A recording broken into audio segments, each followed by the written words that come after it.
नमस्कार, हमारे छत्तीसगढ़ देख रहे हैं आप। मैं हूं आपके साथ भावना त्रिपाठी। रुख करेंगे प्रदेश की तमाम बड़ी खबरों की ओर। मुख्यमंत्री विष्णुदेव साय ने भाटा गांव स्थित अंतर्राज्यीय बस स्टैंड में नवनिर्मित इनोवेशन सेंटर का फीता काटकर शुभारंभ किया। इसके साथ ही जयस्तंभ चौक और मल्टी लेवल पार्किंग में को वर्किंग स्पेस आरंभ कर वर्चुअली लोकार्पण किया।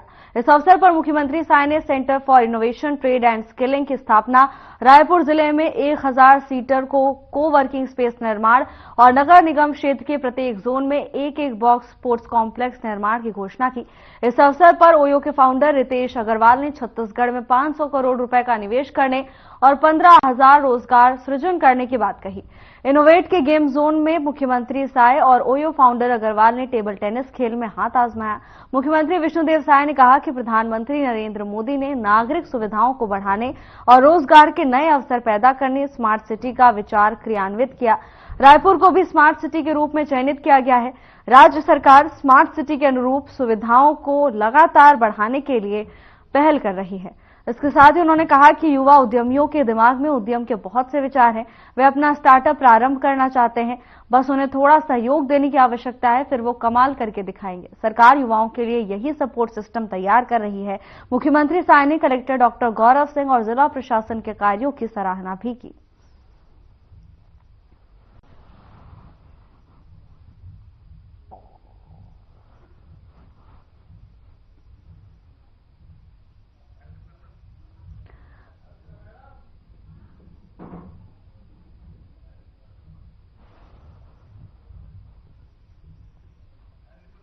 मुख्यमंत्री विष्णुदेव साय ने कार्यक्रम में शिरकत की। इस दौरान ओयो के फाउंडर भी उनके साथ मौजूद रहे।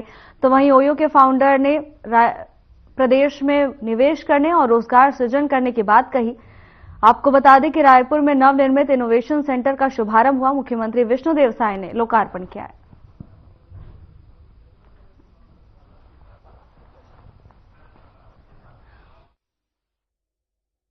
छत्तीसगढ़ की बीजेपी सरकार के सफलता में 1 साल बीतने पर हर विधानसभा क्षेत्र में विधायकों के द्वारा उपलब्धियों की जानकारी लोगों को दी जा रही है। तो वहीं विपक्षी कांग्रेस पार्टी ने अपराध और धान खरीदी के मामले पर राज्य सरकार को घेरने में कोई कोर कसर नहीं छोड़ी।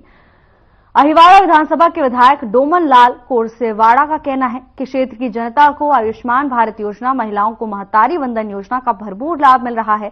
धान खरीदी को लेकर कांग्रेस के द्वारा किए जा रहे धरना प्रदर्शन और बनाई गई निगरानी समिति पर उनका कहना है कि कांग्रेस के पास कुछ काम नहीं रह गया और किसानों ने उनको सबक सिखाकर उन्हें बाहर बैठा दिया है।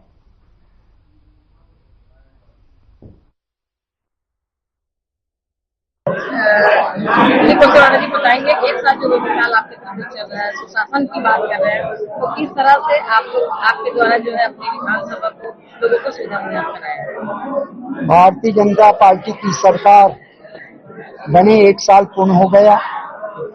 मैं इस अवसर पर क्षेत्र की जनता, मतदाता भाइयों को बहुत बधाई देना चाहता हूं।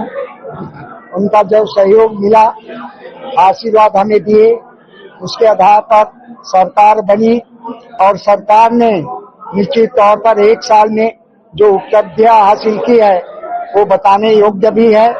जैसा पहला घोषणा हमारे प्रदेश के मुखिया विष्णुदेव साय जी ने जो किया था, महतारी वंदना देंगे प्रति महिलाओं को 1000 रुपए, वो देना प्रारंभ हुआ।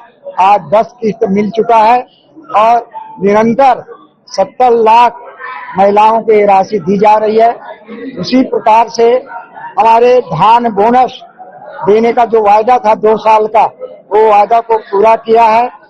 हमारे किसान भाइयों का जो अनाज प्रति एकड़ 21 क्विंटल खरीदने का है, उसको खरीदा जा रहा है और 3100 रुपए मूल्य निर्धारण जो किया है, वो मूल्य निर्धारण के आधार पर अभी 2300 रुपए दिया जा रहा है। अंतर की राशि एक मुश्त दिया जाएगा किसान भाइयों को। उसी प्रकार से हमारे गरीब जनता को जो पक्का मकान बनाने का वायदा किया था, कांग्रेस ने अपने कार्यकाल में उसको रोक दिया गया था। उसको पुनः हमारे सरकार आने के बाद 18 लाख आवास प्रधानमंत्री का बनाया जाएगा, इसकी घोषणा हो गई है। मंत्रिपरिषद ने निर्णय ले लिया है और इस तरह से हमारे तीर्थ यात्रियों के लिए अयोध्या जो दर्शन रामलला का है उसको निःशुल्क ले जाने का व्यवस्था भी किया है। अभी मुख्यमंत्री जी ने एक और घोषणा किया है, जो हमारे बुजुर्ग है उनको तीर्थ यात्रा कराएंगे, इसकी घोषणा भी होने जा रही है। कितने करोड़ की राशि आप लेके आए अपने निर्माण कार्य में? अभी ग्रामीण में कितना लॉस आया है? शहर और मेरे विधानसभा में 2 पालिका है, अहवारा और जामुन। एक नगर निगम है चरोदा नगरी निकाय से। चरोदा निगम में 35 करोड़ रुपए की राशि स्वीकृत हुई है। उसी प्रकार से जामुन में 13 करोड़ रुपए की राशि स्वीकृत हुई है और अहवारा में 15 करोड़ की राशि स्वीकृत हुई है। उसी तरह से ग्रामीण एरिया में भी बहुत सारे काम हुए हैं और इसके भी राशि का वितरण किया जा चुका है। काम प्रारंभ हो गया है, कई कार्य अपूर्ण है, वो बहुत जल्द पूरा हो जाएगा। सब मिला करके 115 करोड़ रुपए की राशि अहवारा विधानसभा को विभिन्न विभागों के सहयोग से, हमारे विभिन्न विभाग के मंत्रियों के माध्यम से, हमारे प्रदेश के मुखिया आदरणीय विष्णुदेव साय के आशीर्वाद से हमें प्राप्त हुआ है, जिसका काम प्रारंभ हो चुका है। और किसान भाई लोग पाटन जाते थे रजिस्ट्री कराने, धंधा जाते थे, तो मेरे किसान भाई रजिस्ट्री जो करा रहे हैं वो भिलाई 3 आए, रजिस्ट्रार ऑफिस खोला गया है। 9 महीने 10 महीने में एक उप पंजीयक कार्यालय खोला गया है। ये मैं अपना उपलब्धि और जनता को उपलब्धि मानता हूँ। लोगों को दूसरी जल से कब तक राहत मिल पाएगा? इस विषय में मैंने महोदया कलेक्टर जी से बातचीत किया हूँ कि नदियों का पानी दूषित है, नदियों का पानी हमारा जीवनदायिनी है और जीवनदायिनी को शुद्ध रखा जाए, इसके लिए कलेक्टर महोदया ने सब विभागों को एक पत्र लिखा है। उस पत्र का अवलोकन आप लोग कर सकते हैं। उसको मना किया गया है, नदियों में दूषित पानी ना छोड़ा जाए और उसके रोकने का प्रयास जारी है। मातारी वंदन योजना पर महिलाओं ने इल्जाम लगाए हैं कि 1000 देने की बात किए थे, लेकिन पहले से उन लोगों को जो है निराश्रित पैसा 500 मिला करता था, उसको माइनस करके यानी कि सिर्फ 500 दिया जा रहा है। देखो, अनुदान जो होता है एक साथ होता है, 2 अनुदान नहीं मिल सकता, एक अनुदान मिलेगा। लेकिन घोषणा तो बाद में हुई है। नहीं, घोषणा पैसा तो लोग पहले से लेते आ रहे हैं। वो महिलाओं और मातारी वंदना 1000 रुपए देने का वायदा था, वो वायदा को हम निभा रहे हैं। हमारी सरकार पंखाजोर में विकास कार्यों के लोकार्पण और शिलान्यास के अवसर पर कार्यक्रम का आयोजन किया गया, जिसमें सीएम विष्णुदेव साय और डिप्टी सीएम अरुण साव ने शिरकत की और पंखाजोर को विकास कार्यों की सौगात दी, जिसके बाद सीएम और डिप्टी सीएम ने सभा को संबोधित भी किया। मैं आप सभी लोगों का हृदय से स्वागत करता हूं, अभिनंदन करता हूं। और आज आप लोगों ने जो हम लोगों का आत्मीय स्वागत किया है, उसके लिए आप लोगों के बहुत बहुत आभारी। आज 254 करोड़ रुपए के विकास कामों का भूमि पूजन और लोकार्पण किए हैं। मैं पूरे कांकेर जिला वासियों को इसके लिए बहुत बहुत बधाई देता हूं, शुभकामनाएं देता हूं। साथ ही श्री असीम राय जी की प्रतिमा का अनावरण भी किए हैं। श्री असीम राय जी पखांजूर नगर पंचायत के अध्यक्ष रहे, उनको मैं आज की इस अवसर में नमन करता हूं। और आप सब लोगों को हम धन्यवाद भी देना चाहेंगे कि हमारी सरकार के 1 साल पूरे होने को हैं। आप सब लोगों ने आशीर्वाद देकर भारतीय जनता पार्टी को सरकार में बैठाया। अभी 13 दिसंबर को सरकार का 1 साल पूरा होने वाला है और आप सब लोगों ने हमारे देश के आदरणीय प्रधानमंत्री श्री नरेंद्र मोदी जी पर विश्वास किया, उनकी गारंटियों पर विश्वास किया और 1 साल में ही आप लोगों की सरकार ने मोदी की गारंटी को पूरा करने का प्रयास किया है। अभी हमारे डिप्टी सीएम गिना रहे थे कि कौन कौन काम यहां पर 1 साल के अंदर में हुए हैं। पिछले 5 साल हमारे छत्तीसगढ़ के 18 लाख गरीब लोग प्रधानमंत्री आवास से वंचित हो गए थे। एक भी ग्रामीण क्षेत्र में किसी का आवास नहीं बना था और माननीय प्रधानमंत्री जी वादा किए थे विधानसभा चुनाव के समय कि भारतीय जनता पार्टी की सरकार बनेगी तो मुख्यमंत्री का पहला काम होगा प्रधानमंत्री आवास की स्वीकृति देना। और मैं गौरव के साथ आप लोगों को बताना चाहता हूं कि 13 दिसंबर 2023 को सरकार शपथ ली और दूसरे ही दिन 14 दिसंबर 2023 को पहला कैबिनेट बुलाकर 18 लाख प्रधानमंत्री आवास की स्वीकृति दे दी है। आज वो बनना शुरू हो गया है, कई जगह बन के तैयार है, उनको गृह प्रवेश भी करा रहे हैं, नई स्वीकृति भी दे रहे हैं। साथ ही साथ क्योंकि समय का अभाव है इसलिए मैं बहुत विस्तार में जाना नहीं चाहूंगा। आज किसानों का हम लोग 21 क्विंटल प्रति एकड़ धान खरीद रहे हैं, 3100 रुपया धान का कीमत दे रहे हैं। 2 साल का बकाया बोनस 14 लाख किसानों का 3716 करोड़ रुपया वो भी देने का काम किए। आज 70 लाख से ज्यादा हमारी माता बहनों को महतारी बंधन योजना में प्रत्येक महीना 1000 रुपया उनके खाते में भेज रहे हैं। तेंदुपत्ता का कीमत 4000 से बढ़ा के 5500 प्रति मानक बोरा कर दिए हैं। रामलला दर्शन योजना शुरू किए हैं और जितने भी भ्रष्टाचारी लोग पिछले सरकार में थे सबके ऊपर जांच हो रही है और उनको दंडित करने का काम भी हम लोग कर रहे हैं। पीएससी में घोटाला हुआ था, आप लोगों को मालूम है, हमारे बेटा बेटियों के भविष्य के साथ खिलवाड़ हुआ था। सीबीआई उसकी भी जांच कर रही है और उसमें भी दोषीदार जेल जाना शुरू किए हैं। तो इस तरह से मोदी की गारंटी का बहुत सारा काम हम लोग पूरा कर दिए हैं और जो बचा है उसको भी आने वाले समय में पूरा करेंगे। आज ये जो हमारा बस्तर क्षेत्र है जहां आज भी कुछ जिले संवेदनशील हैं, वहां भी शांति बहाल हो इसके लिए लगातार सरकार के तरफ से प्रयास हो रहा है।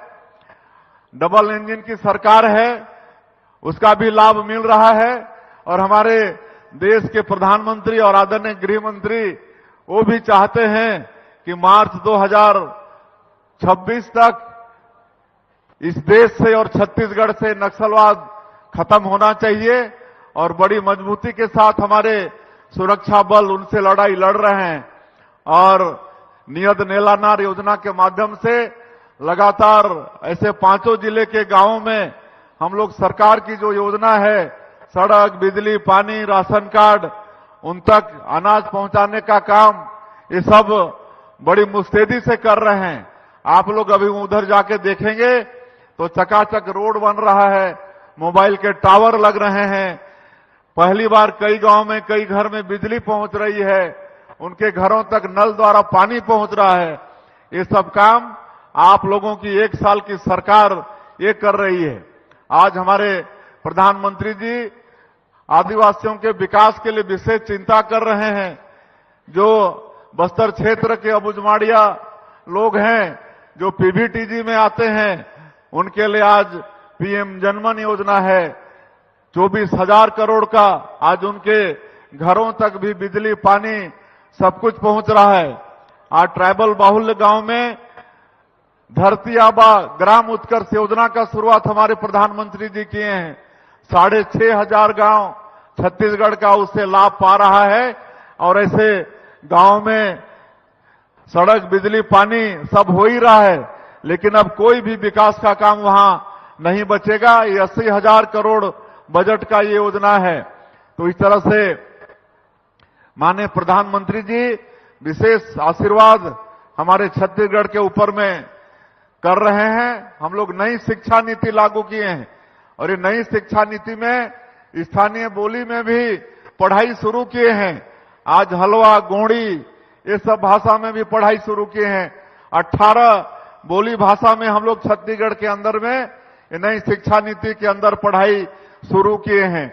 आज मेडिकल की पढ़ाई हिंदी में हमारे छत्तीसगढ़ में प्रारंभ कराने जा रहे हैं। तो ये सब शिक्षा को बढ़ावा देने के लिए हमारी सरकार यहां पर कर रही है। काहे कि शिक्षा विकास का मूल मंत्र है।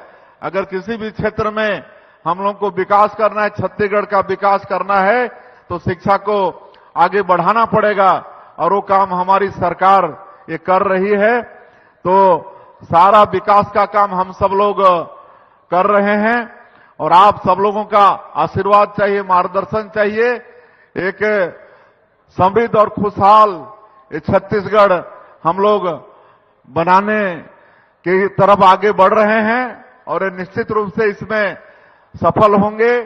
उद्योग धंधा हम लोग नई औद्योगिक नीति लाए हैं, उसमें हमारे एसटी, एससी और महिला, दिव्यांगजन, जो रिटायर आर्मी के लोग हैं, हमारे अग्निवीर के सेवानिवृत्त लोग हैं, ऐसे लोगों को उद्योग धंधे में बहुत छूट का प्रावधान नई उद्योग नीति में है और अधिक से अधिक रोजगार की व्यवस्था कर रहे हैं। जो उद्योग 1000 और 1000 से ज्यादा रोजगार अपने उद्योग में देगा, उसको सरकार और विशेष तरह का सहयोग देने वाली है और लगातार नई भर्ती भी कर रहे हैं। अभी 8000 नई भर्ती की प्रक्रिया हमारे प्रदेश में चल चुका है। कल ही हम कोऑपरेटिव के सेक्टर में 334 हमारे बेटा बेटियों को नियुक्ति पत्र रायपुर में बांटे हैं। तो हर क्षेत्र में विकास का काम हो रहा है और जो भी पिछली सरकार में भ्रष्टाचारी लोग थे और सब जो घपला हुआ है उसकी जांच भी करा रहे हैं और दोषियों को दंडित करने का काम भी कर रहे हैं। तो ये सब आप सब लोगों के आशीर्वाद से संभव हो पा रहा है। आज कई सारी मांगे यहां पर आई हैं। मैं आश्वस्त करना चाहूंगा मुख्यमंत्री के नाते कि आप लोगों का हर समस्या का समाधान सरकार करेगी। लेकिन आज के इस अवसर में आए हैं तो एक तो ये पंखाजूर से मायापुर सड़क जो महाराष्ट्र सीमा तक है, इसका सुदृढ़ीकरण बहुत जरूरी है। तो इसके लिए हम 8 करोड़ 78 लाख रुपए की घोषणा करते हैं और नगर पंचायत पंखाजूर में खेल परिसर बने, इसके लिए 2 करोड़ की घोषणा करते हैं। हम लोग हमारे जो प्रतियोगिता में बैठते हैं बेटा बेटी, उनके लिए नालंदा परिसर 22 जिले में खोलने का इस बजट में प्रावधान किए हैं। तो उस तर्ज पर एक यहां पर लाइब्रेरी की भी स्थापना होगी, उसकी भी हम घोषणा करते हैं ताकि हमारे यहां के जो प्रतिभावान बेटा बेटी हैं उनको आगे प्रतियोगी परीक्षा में तैयारी के लिए उनको स्टडी मटेरियल वहां से मिलेगा। उसी तरह से एक सिविल अस्पताल पंखाजूर में जो परिजन आते हैं उनको ठहरने के लिए एक उनके लिए भी एक व्यवस्था देना है, उसके लिए भी मैं 30 लाख रुपए की घोषणा करता हूं। और क्योंकि समय हम लोग का जाने का हो गया है, आज बहुत अच्छा लगा आप लोगों के बीच में आकर। मैं पहली बार अपने जीवन में भी और मुख्यमंत्री बनने के पश्चात पहली बार हम पंखाजूर आप लोगों के बीच में आए हैं। नाम बहुत सुने थे पखांजूर का और ऊपर जब हम लोग आ रहे थे हेलीकॉप्टर से तो पूरा एक चक्कर लगाए। बड़ा सुंदर आप लोगों का ये शहर है, बड़े मेहनती यहाँ के लोग हैं, बड़ा सब्जी भाजी आप लोग लगाए हैं, तालाब भी है। आगे पहले बाद में फिर कभी आएंगे तो मछली वछली भी काफी पालते हैं लगता है। तो बड़ा सुंदर जगह लगा। आप सब लोगों का हम लोग को आशीर्वाद चाहिए, मार्गदर्शन चाहिए।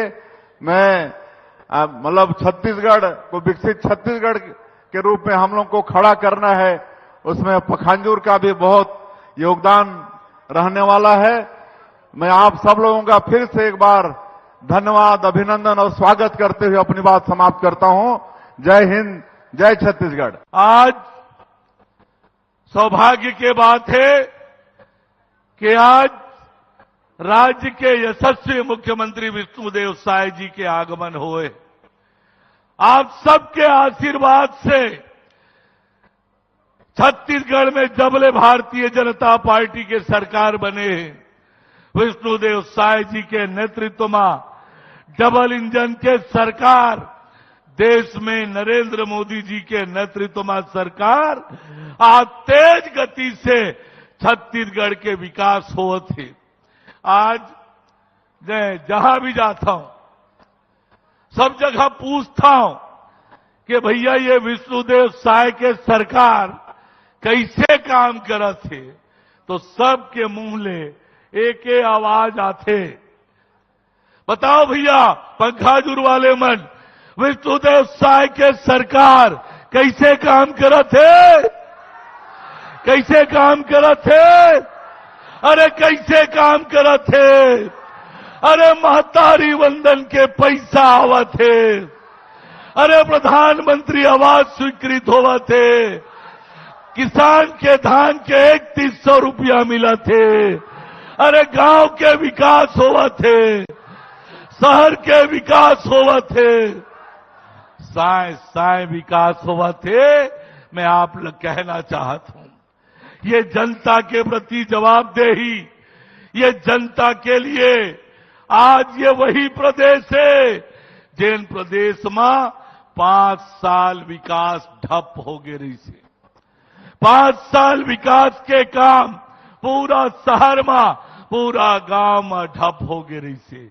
लेकिन जब ले विष्णुदेव साय जी के नेतृत्व में सरकार बने, विकास के काम साय साय हुआ थे।